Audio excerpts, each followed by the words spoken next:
Salut tout le monde! Aujourd'hui, je vous partage mes coups de cœur et mes petites déceptions manga du mois d'avril. Magie, aventure et belles découvertes au programme, alors installez-vous confortablement, c'est parti! Fan de Hellsing dont je possède déjà les coffrets DVD, je n'ai pas pu résister à la sortie de la version collector. Regardez-moi cette couverture, j'adore! Du coup, je préfère faire une vidéo complète dédiée à ce manga, alors restez connectés. Twisted Wonderland, la maison de Savannah Claw, tome 1. L'histoire se présente comme un isekai. Une jeune fille et un chat sont transportés dans un monde régi par la magie, plus précisément dans une école de magie. Sa particularité, elle est divisée en 7 maisons, chacune représentant l'univers des méchants de Disney. Cette série met en avant la maison inspirée du roi lion, Savannah Claw.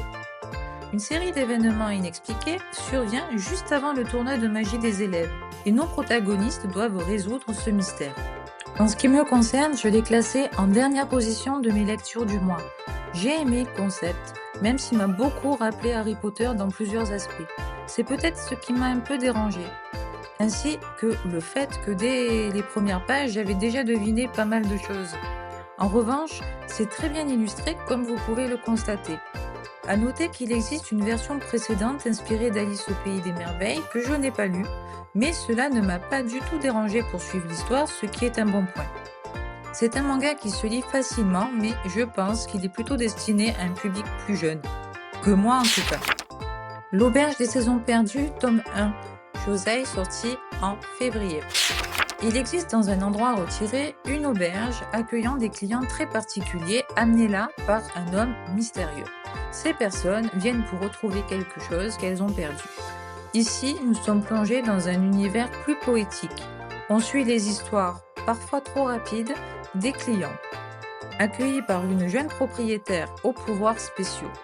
Leurs histoires nous font réfléchir sur le sens de la vie, nos priorités. Au fil du récit, nous découvrons peu à peu les secrets de ce lieu mystérieux. Les dessins retranscrivent très bien les émotions. Autre point positif, il s'agit d'une série courte avec seulement 3 tomes prévus et la couverture est vraiment trop jolie. L'Atelier des sorciers, édition Grimoire, qui est un seinen sorti en janvier. Le tome 2 vient de sortir et je vais m'empresser d'aller l'acheter. Coco, fascinée depuis toujours par la magie, rêve de devenir sorcière. Mais seuls certains élus peuvent accéder à ce savoir. Jusqu'au jour où, dans son paisible village, un carrosse ailé et un mystérieux sorcier débarquent dans la boutique de sa mère. Un terrible événement va alors pousser le sorcier à prendre Coco sous son aile et la mener dans son atelier malgré les règles en vigueur.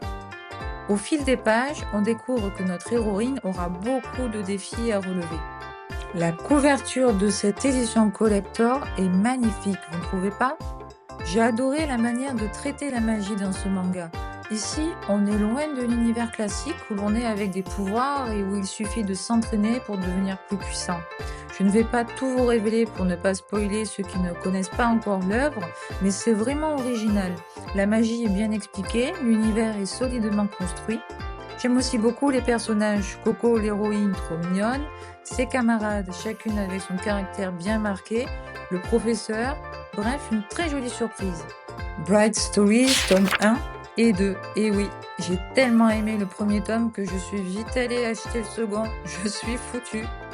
Ce seinen nous transporte en Asie centrale. Amir, une jeune femme de 20 ans, est envoyée dans un clan voisin pour épouser un jeune garçon de 12 ans.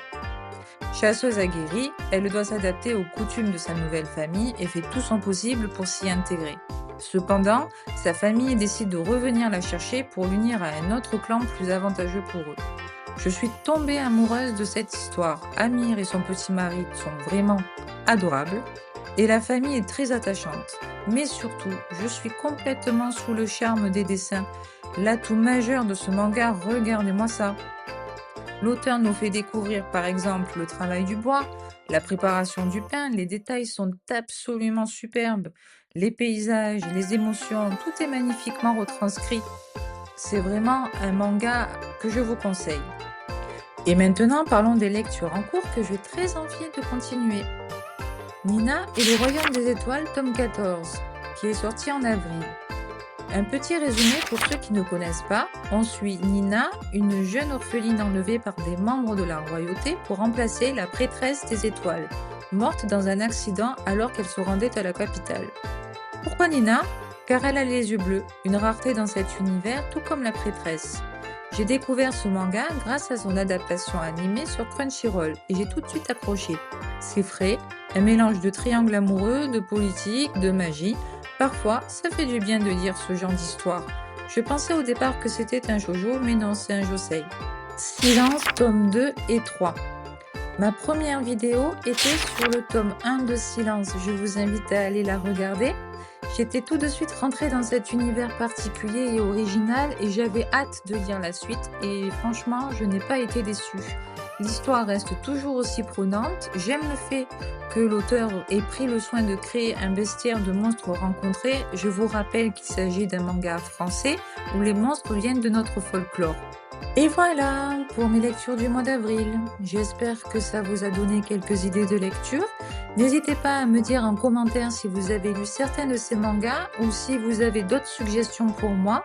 Pensez à liker si la vidéo vous a plu, à vous abonner pour ne rien manquer et on se retrouve très bientôt pour de nouvelles découvertes. Bye les mangavores!